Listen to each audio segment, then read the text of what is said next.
It is not the fault everyone was watching. That's the first thing you need to understand. For years, scientists studying the Philippines have kept one eye fixed on the West Valley Fault, the crack in the earth running directly beneath 10 million people in Metro Manila. But on June 8, 2026, at 7:37 in the morning, the ground broke somewhere else entirely. 800 kilometers south of Manila, off the coast of a province called Sarangani on the southern island of Mindanao, a magnitude 7.8 earthquake tore through the seafloor. It was the strongest earthquake to hit the Philippines in 50 years. Buildings swayed as far away as Davao City, more than 100 kilometers from the epicenter. A shopping mall partially collapsed in General Santos. And within hours, geophysicists who had spent the last year quietly warning about exactly this kind of scenario started asking an uncomfortable question out loud. Did this earthquake just load the gun for the next one? Not eventually. Not someday. Possibly this year, on a stretch of fault that hasn't broken in 3/4 of a century, and quite possibly not since 1918. This is the story of what happened in Mindanao, what it confirmed about the Philippine Fault system, and why the danger from this earthquake isn't behind us. It's arguably just getting started. Before diving in, here's what this is not. This is not a doom video. No exaggeration, no filling in the blanks with speculation dressed up as certainty. The information here draws from the Philippine Institute of Volcanology and Seismology, the U.S. Geological Survey, and peer-reviewed stress modeling published by seismologists who study this exact fault system professionally. And here's a question worth sitting with as we go. If you live anywhere near an active fault line, do you actually know which one it is and when it last ruptured? Most people don't, and that single gap in knowledge turns out to matter enormously. Now let's get into what actually happened. At 7:37 a.m. Philippine Standard Time on June 8, 2026, the Earth let go roughly 24 kilometers southwest of a small coastal community called Cabalan in Sarangani Province. The rupture initiated about 55 kilometers beneath the surface, and it lasted somewhere around 70 seconds. 70 seconds is nothing on paper. It is an eternity if you're standing in the middle of it. Initial readings from PHIVOLCS clocked the quake at magnitude 7.0. Within hours, that number was revised sharply upward. The final reading came in at moment magnitude 7.8, and the United States Geological Survey agreed with that figure. The mechanism was thrust faulting, one slab of the Earth's crust grinding up and over another. It happened along the Cotabato Trench, a subduction zone where the floor of the Celebes Sea is being dragged down beneath the southern Philippines at a rate of roughly 7 centimeters a year, one of the faster convergence rates found anywhere along the Pacific Ring of Fire. Here's what that looked like on the ground. Intensity 9, classified as violent shaking, struck an estimated 7,000 people in western Sarangani. Another 1.5 million people across General Santos City, Glan, and Polomolok were hit with intensity 8, severe shaking.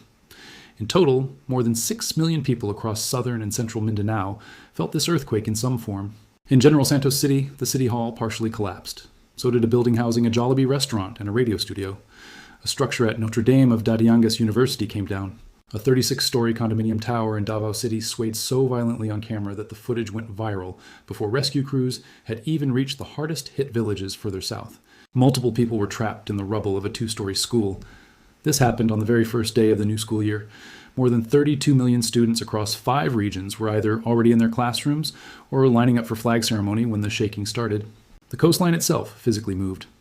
Along a 100-kilometer stretch near the towns of Glan and Jose Abad Santos, the earthquake lifted the shoreline by up to 2 meters and pushed it outward by as much as 200 meters, exposing coral reefs and tide pools that had sat underwater for generations. A tsunami followed, 0.5 meter in Davao City, but as high as 2.5 meters at a town called Labac, where PHIVOLCS survey teams later measured the wave pushing 18 meters inland. At Calamansig, boats were carried onto dry land. On Ballot Island, the wave was strong enough to rip a boulder roughly the size of a small car, about 1.2 by 0.7 by 2.5 meters, clean off the reef and drag it 30 meters across flat ground. That single detail tells you more about the raw force involved than almost any number could. By late June, the human toll stood at 81 confirmed dead, more than 130 injured, and 31 people still missing. Break it down by province and the picture sharpens. 33 deaths in Sarangani, 24 in South Cotabato, 20 in Davao Occidental. In the town of Glan alone, considered one of the worst-hit municipalities anywhere in the disaster zone, 23 people died, and more than half the town's housing stock, 52%, either collapsed outright or was damaged. In neighboring Malapatan, that number climbed even higher, with 74% of homes damaged or destroyed. In Jose Abad Santos, 2 landslides killed 7 people and left 18 more unaccounted for. One of those landslides buried a barangay so completely that it formed a landslide dam and created an entirely new lake where a village used to stand. Residents were later told to simply relocate rather than wait for the water to recede. Across Mindanao as a whole, more than 113,000 homes were damaged, and over 18,000 of those were destroyed outright. The economic picture is just as stark. Property losses in General Santos alone topped 1 billion pesos, roughly 20 million US dollars. And General Santos isn't just any city. It's the tuna capital of the Philippines, home to major canning and export operations, supplying seafood well beyond Southeast Asia. Two of its largest tuna exporters suspended operations after the quake. In Sarangani, the coastal uplift alone is estimated to have wiped out 70 billion pesos, close to 1.4 billion US dollars, in damaged marine resources, coral, fisheries. An entire nearshore ecosystem heaved bodily out of the water in 70 seconds.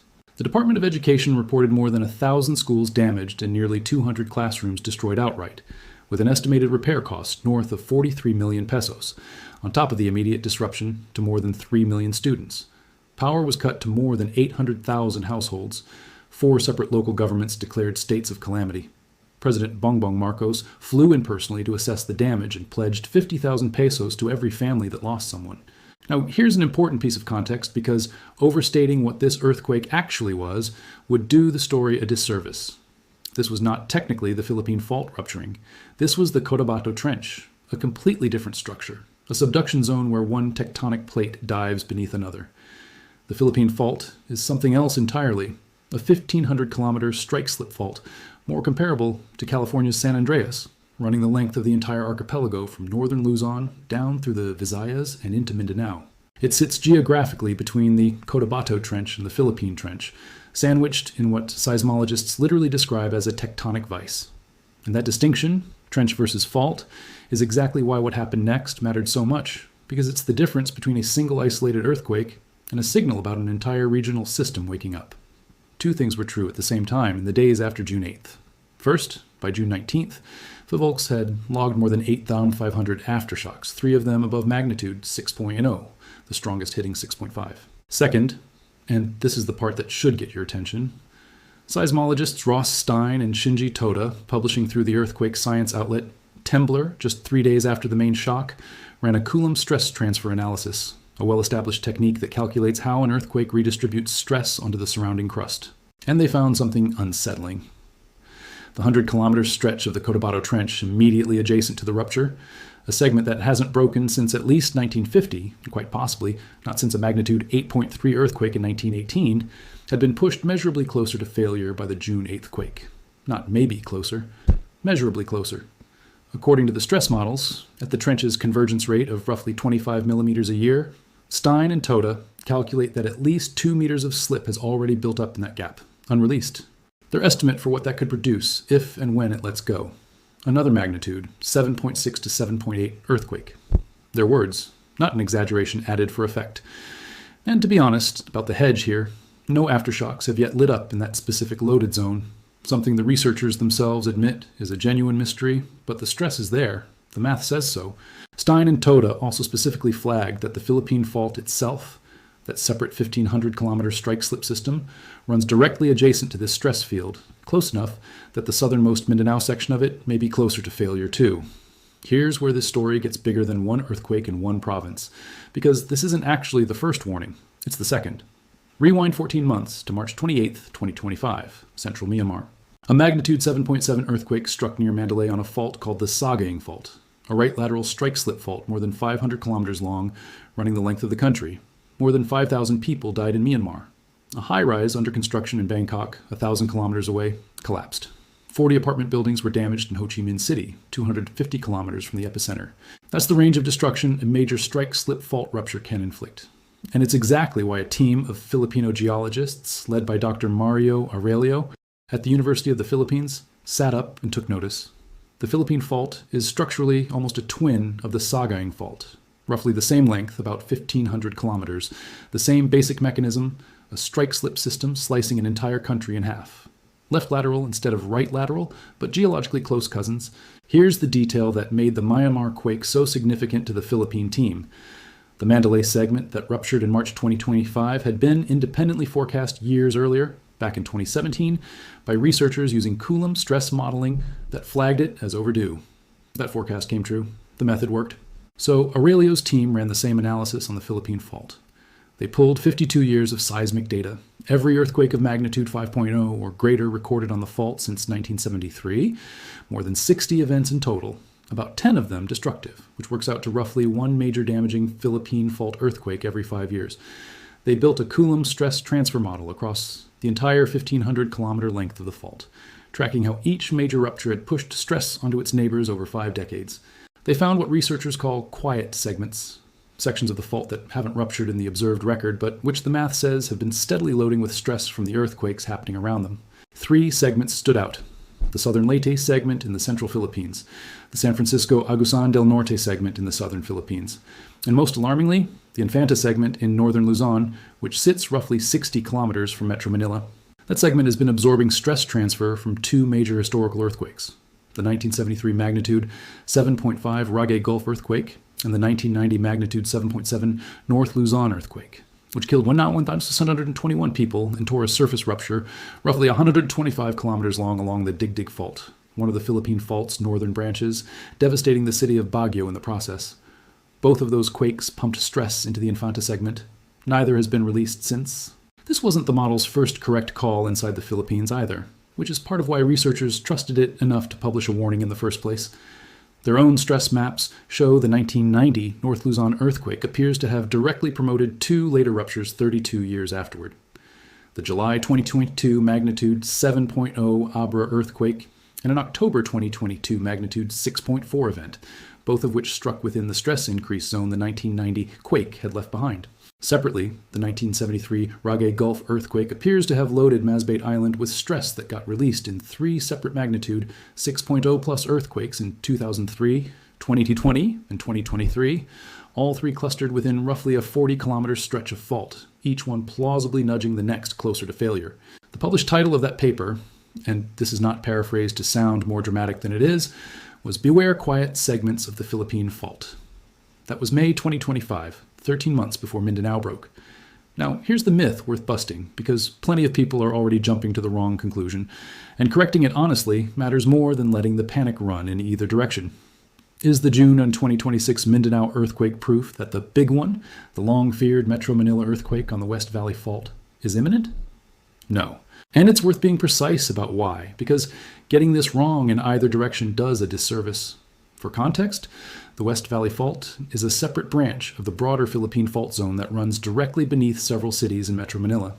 PHIVOLCS has publicly estimated it's capable of producing a magnitude 7.2 earthquake, with a historical recurrence interval somewhere in the range of 200 to 400 years. That's a real, well-documented, entirely separate hazard, and it existed long before June 8th and still exists now, completely on its own timeline. But it's a completely different fault segment from anything that ruptured in Mindanao. It did not move. Nothing about the June 8th earthquake mechanically triggered it. Stress transfer along a fault complex like this doesn't work like a chain of dominoes across the entire archipelago. It's local and directional, radiating outward from a rupture in specific, calculable patterns, not jumping 1,000 kilometers to an unrelated structure. What actually happened is narrower, and in some ways more useful to understand. A real earthquake on a real monitored trench has now demonstrated, in real time with real aftershock data, that the underlying method scientists use to flag quiet danger zones on the neighboring Philippine Fault is producing results that match what's unfolding on the ground at the Cotabato Trench right next door. That's not a prophecy of imminent Manila doom. It's confirmation that the tool works on the same tectonic system, one province away. The Infanta segment near Manila remains a genuine, published, scientifically flagged concern. But flagged as loading with stress over 50 years and about to rupture this year are 2 very different sentences, and only one of them is what the researchers actually said. So how does this actually work under the hood? Let's walk through the mechanism plainly. Earthquakes happen because the Earth's crust is brittle, not smooth. Tectonic plates grind against each other, but they don't slide freely, they lock. Friction holds 2 blocks of rock together while the plates underneath keep trying to move. Stress builds. Elastic strain accumulates in the rock itself, like slowly bending a stick further and further. Eventually, the friction fails, the lock breaks, and the accumulated strain releases all at once. That's the earthquake. Decades, sometimes centuries of stored motion catching up in a matter of seconds. Coulomb stress transfer is the tool scientists use to model what happens next. When a fault ruptures, it doesn't just release stress, it redistributes it, like squeezing one end of a water balloon and watching the pressure bulge out somewhere else. Some patches of surrounding crust get pushed away from failure in what's called a stress shadow. Other patches get pushed toward failure, closer to their own breaking point, in a stress trigger zone.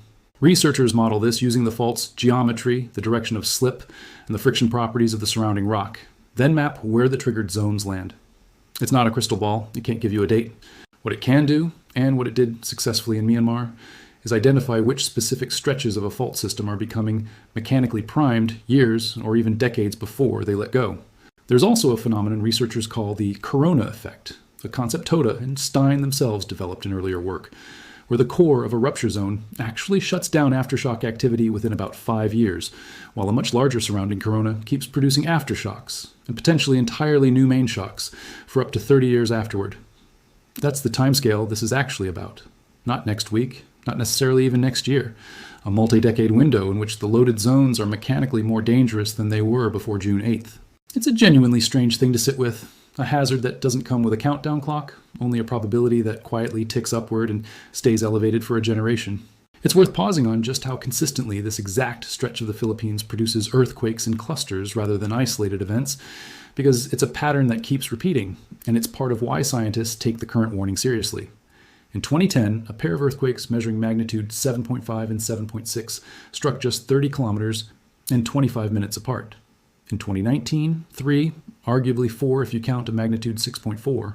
The islands are being squeezed from 2 directions simultaneously, compressed by opposing subduction zones on the east and west at roughly the same 50 millimeters a year, while also being sheared sideways by the Philippine Fault slicing through the middle.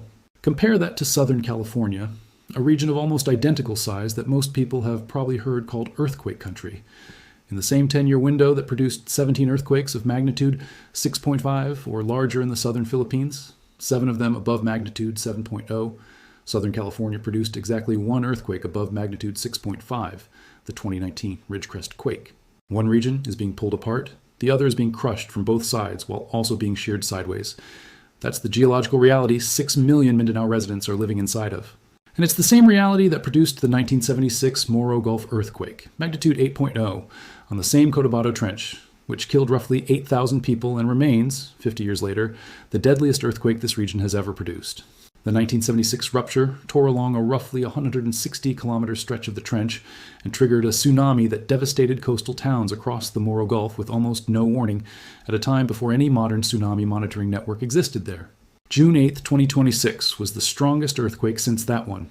Not the biggest possible, the strongest since. Based on the historical record, a major rupture at this trench in 1918, another in 1976, and now this one in 2026, this stretch of the Philippines simply does not go quiet for long, not by geological standards. So what do you actually do with information like this, whether you live in the Philippines or honestly anywhere near a major strike slip or subduction fault system?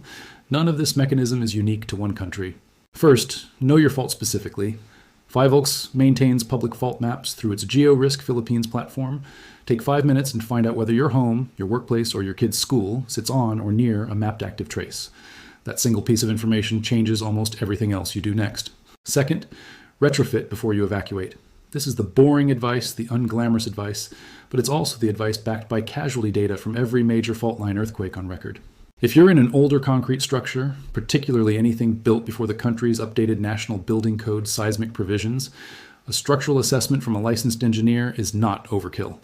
It's the single highest leverage thing you can do, because the overwhelming majority of earthquake deaths worldwide come from building collapse, not from the shaking itself. Third, if you live on or near a coastline anywhere along the Cotabato Trench, the Philippine Trench, or the Manila Trench, know your vertical evacuation route before you need it. Not the nearest high ground on a map, the actual route, walked in advance.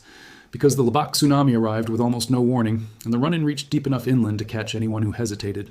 Fourth, build a genuine 72-hour kit, not a symbolic one. Water, a way to purify more, any medications your household needs, cash and small bills since card networks and ATMs go down along with the power grid, and copies of critical documents in a waterproof bag.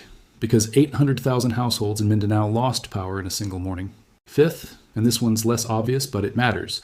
Talk to your family now about where you'll meet if you're separated when it happens, because phone networks jam immediately after a major quake, and you do not want to be improvising a reunion plan while buildings are still settling around you. Sixth, If you work in or run a business out of an older commercial building, ask directly whether it's ever had a post-quake structural inspection, the way General Santos's malls and universities scrambled to do only after the shaking had already happened. The buildings that collapsed on June 8th weren't unknown risks the day before. They were just risks nobody had gotten around to checking. So here's the honest summary. No dramatizing, just where things actually stand. On June 8th, 2026, the Cotabato Trench in the southern Philippines produced the country's strongest earthquake in 50 years, killing at least 81 people and physically reshaping the coastline of an entire province. It was not technically a rupture of the Philippine Fault itself, but it sits close enough geologically that the scientists' own stress models say a 100-kilometer gap on the adjacent trench, unbroken since at least 1950, has now been pushed measurably closer to failure, with roughly 2 meters of accumulated slip waiting to release. That's not speculation dressed up as science. That's the same Coulomb stress transfer method that correctly flagged Myanmar's Mandalay segment more than a year before it ruptured. The same method that 13 months before Mindanao broke had already flagged 3 separate quiet segments of the neighboring Philippine Fault, including one just 60 kilometers from 10 million people in Metro Manila. Nothing about this means Manila's fault is next, and nothing about this means it isn't. What it means is that the tool scientists have been using to find the Philippines' next dangerous earthquake just proved, in real time on the fault line right next door, that it's finding the right places to look